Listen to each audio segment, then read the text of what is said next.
Bonsoir à toutes et à tous, bienvenue au Petit Pilier. Comme tous les lundis, nous allons décortiquer l'actu du ballon ovale en Nouvelle-Aquitaine. Et ce soir, sur ce plateau, nos deux spécialistes, les voici. Frédéric Larry, le responsable, en tout cas le chef du service des sports du Sud-Ouest. Bonsoir Fred, merci de être sur ce plateau ce soir à nos côtés. Nicolas Polorsi, également présent, journaliste RMC Sport. Salut Nico. Est-ce qu'on vous présente encore, Nicolas? Bah oui, allez, on vous présente encore pour celles et ceux qui ne vous connaissent pas, éminent J'ai pas votre notoriété encore. Du rugby. Messieurs, voici les thèmes de ce lundi soir. Séance de rattrapage en top 14 avec l'exploit de l'Aviron Bayonnais ce week-end et la défaite, la première depuis presque 2 ans, à domicile pour La Rochelle. On parlera de l'équipe de France et des suites du Covid. Quelles conséquences pour les Bleus? Nous parlerons aussi de cette enquête ministérielle diligentée par Rossana Maracineanu. Pourquoi faire? Est-ce que c'est pas un peu trop? Une enquête, entre guillemets. Enfin, fin de saison pour les amateurs. Rendez-vous en septembre à cause de la pandémie de Covid. On commence par le top 14. L'Aviron Bayonnais, donc auteur d'une sacrée performance comptable en s'imposant lors d'un match en retard ce week-end à Toulon. Fred, on commence avec vous. C'est un grand match, oui ou pas? Pas un grand match, techniquement, tactiquement, il y a eu pas mal de scories, mais dans l'état d'esprit, c'était remarquable de la part de l'Aviron Bayonnais qui sortait d'une très grosse défaite à Clermont et donc qui a fait honneur au maillot, comme on dit, et ça compte encore, surtout dans le rugby, et qui a profité des absences du côté de Toulon, qui avait une équipe vraiment remaniée. Donc ça a suffi pour aller chercher une victoire qui risque de peser lourd pour le maintien en top 14. L'Aviron Bayonnais en jouant aussi, supplément d'âme, oui, mais en jouant quand même. Ouais, mais ça c'est leur philosophie depuis le début de saison. C'est une équipe qui propose, qui envoie du jeu, avec des 3/4 qui sont plutôt joueurs. Donc ça, Yannick Bru ne s'en est jamais caché, mais comme le disait Fred, la semaine dernière, ils en prenaient 73 à Clermont. On se souvient qu'en conférence de presse, Yannick Bru avait présenté ses excuses. Ouais, le groupe était touché. Fallait vraiment se remettre dedans. Ils l'ont fait. Aller jouer à Toulon, même si c'est pas un grand Toulon, même si c'est un Toulon remanié en ce moment, faut quand même aller gagner à Mayol. Toulon, c'est très très consistant cette saison. Donc voilà, et puis c'est une victoire sportivement, comptablement qui compte beaucoup parce que Bayonne met la pression sur Pau et ça relance complètement cette fin de saison pour le maintien. C'était un bel hommage aussi à Jean Grenet. Oui, je pense que maire de Bayonne, disparu en fin de semaine dernière. Je pense que ça a dû compter. Les joueurs avaient un brassard noir. Je pense que ça a dû être dit pendant la préparation.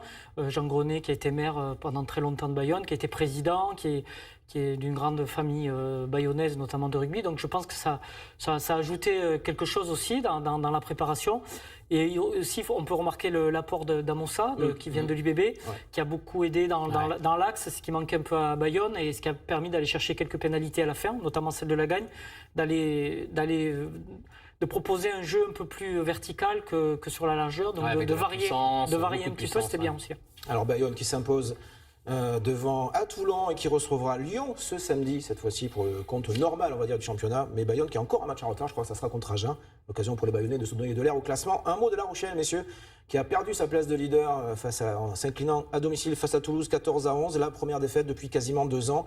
La défense de La Rochelle a été battue en brèche. Oui, c'est le fait marquant, puisque c'est la meilleure défense du championnat et la marque de fabrique du La Rochelle, de Gibbs et O'Gara. Donc, effectivement, La Rochelle a pu mesurer ce qui lui manque encore. Un petit truc qui manque encore pour être au niveau vraiment du top niveau de Toulouse, qui, pareil aussi, qui a des absents, mais qui a l'habitude et qui a aussi l'habitude de ces matchs-là et qui a montré encore les petites failles de La Rochelle. Plutôt moyen comme match, non, quand même? Ouais, c'était pas un grand match. Consommé, bof.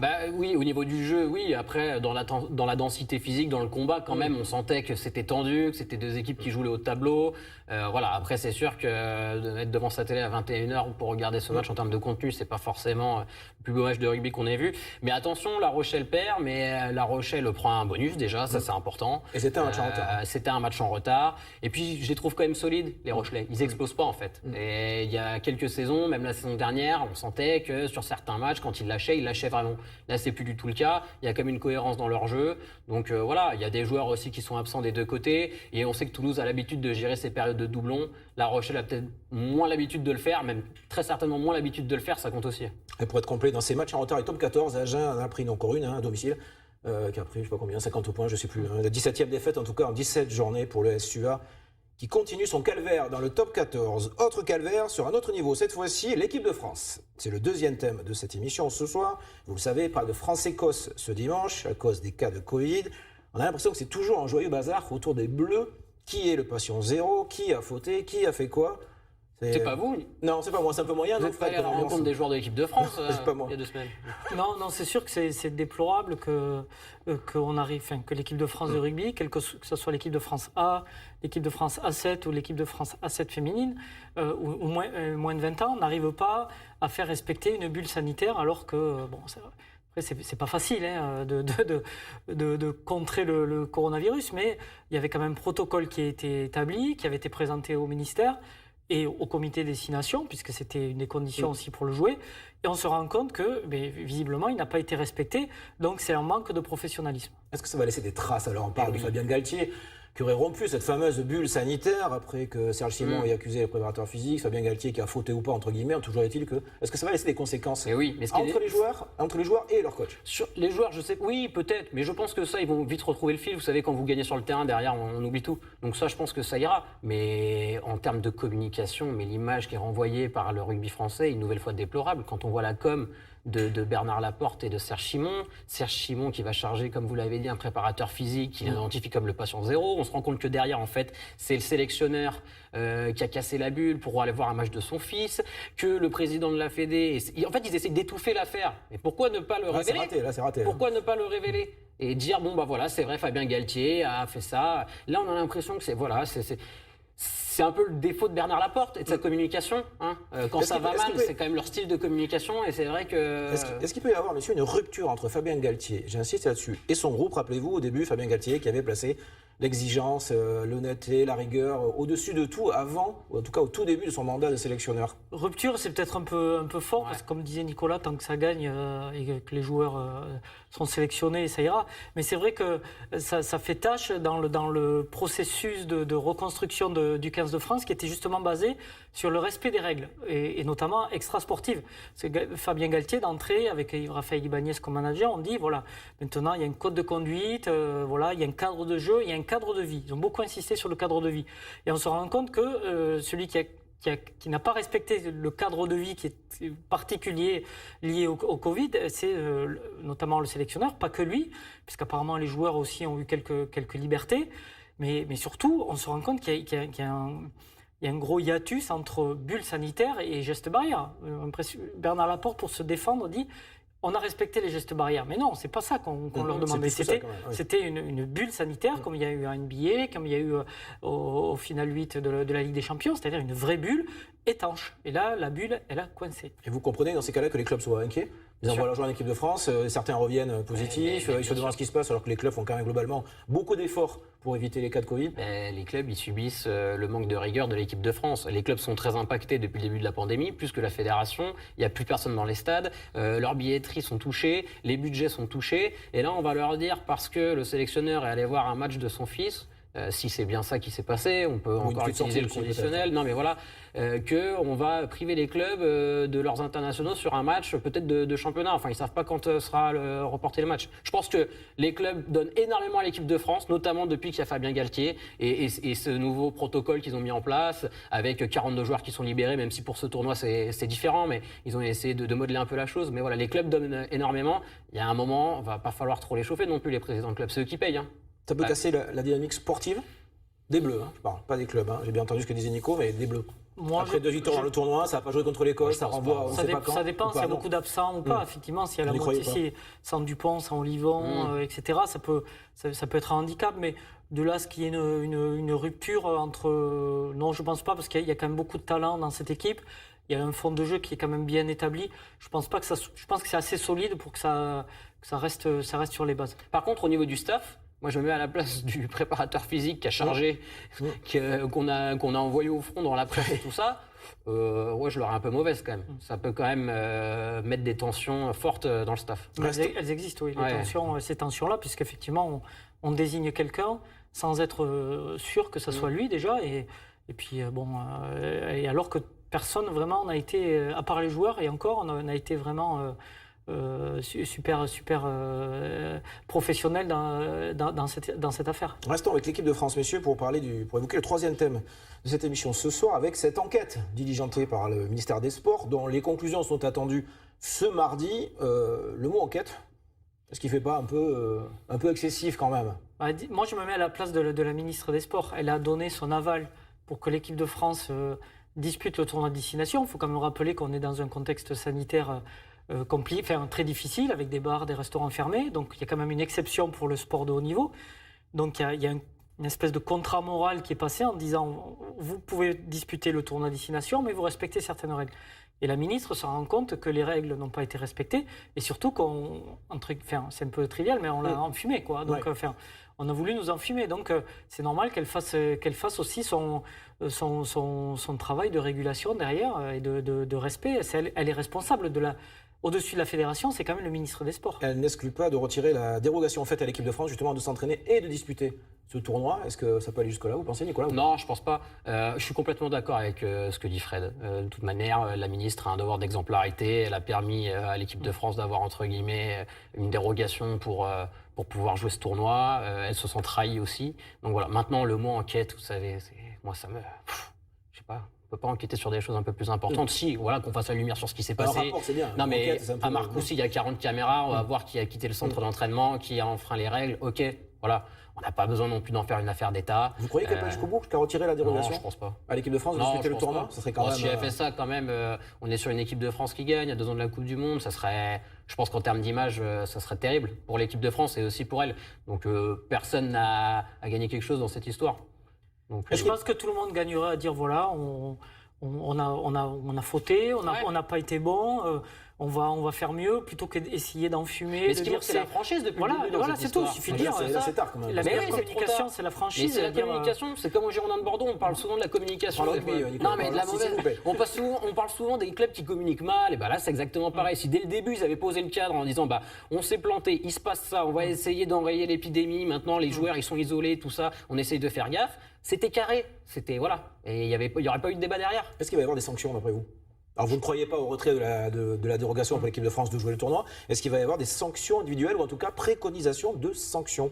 Est-ce que les responsables peuvent payer? Non. Président de la Fédération, Bernard Laporte, son vice-président, Serge Simon, Fabien Galtier? Peut-être des sanctions financières éventuellement pour Fabien Galtier, histoire de marquer le coup. Peut-être pour certains joueurs s'ils ont cassé la bulle.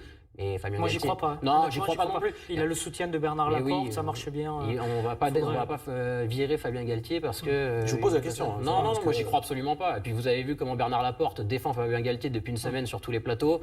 D'ailleurs, il le déforte en disant un peu tout et son contraire. Est-ce qu'il peut le payer alors Bernard Laporte? Il vient d'être réélu, je vois pas. Le seul qui pourrait peut-être servir de fusible, normalement, ce serait Serge Simon, puisque c'est lui le responsable du protocole.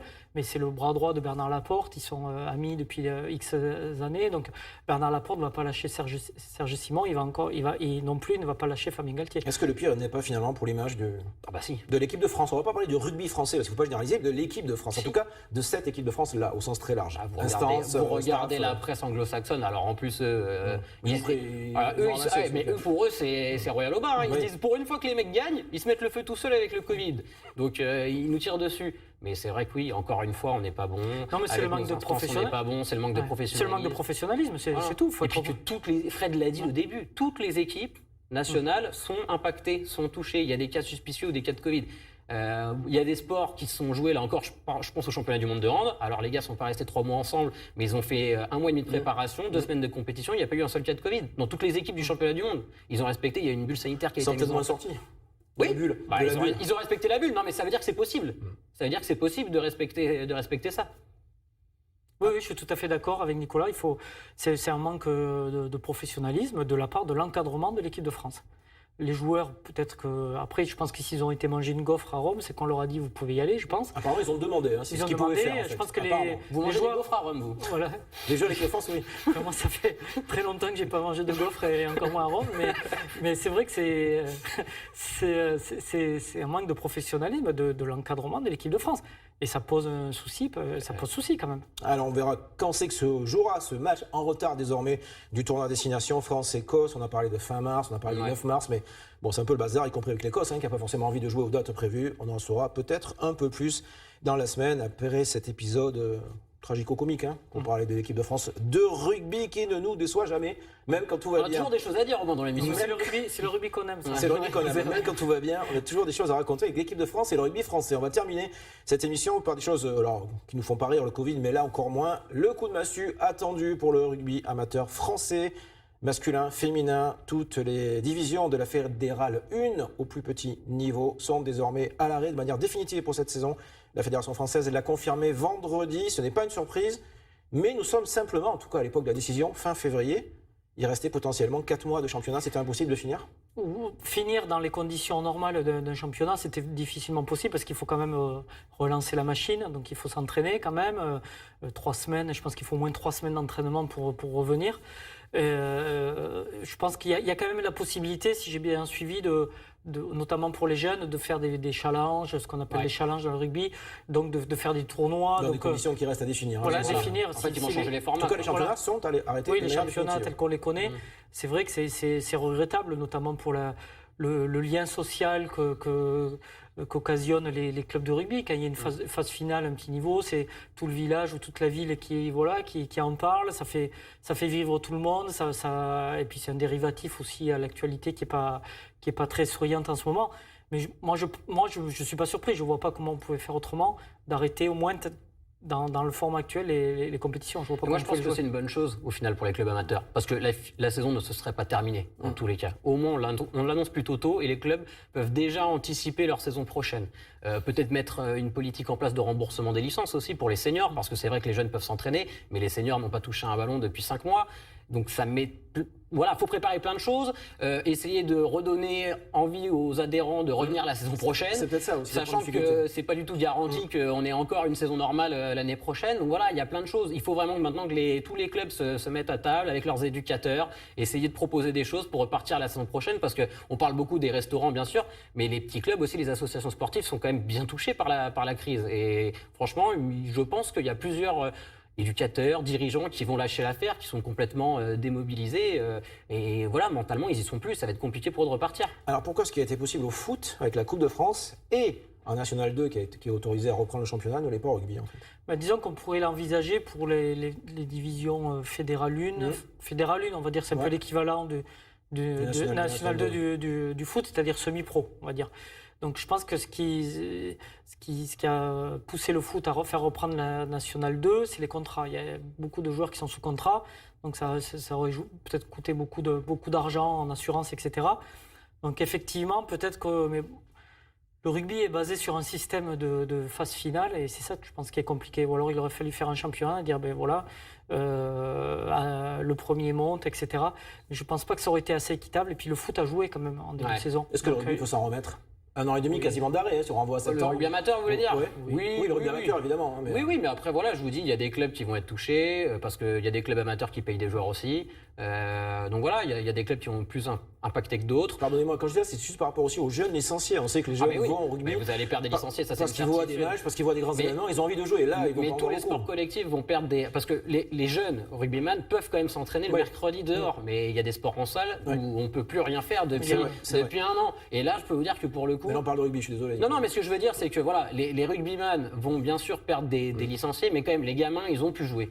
Donc c'est pas comme si la saison était vraiment gelée, où là, on se dit, mince, mon enfant n'a pas fait de sport de l'année, et je vais peut-être le mettre, j'en sais rien, à la natation, ou je sais pas, je dis n'importe quoi, hein, mais un sport individuel, peut-être que là, il pourra pratiquer, à l'athlétisme, faire ça. Ils ont quand même joué le mercredi.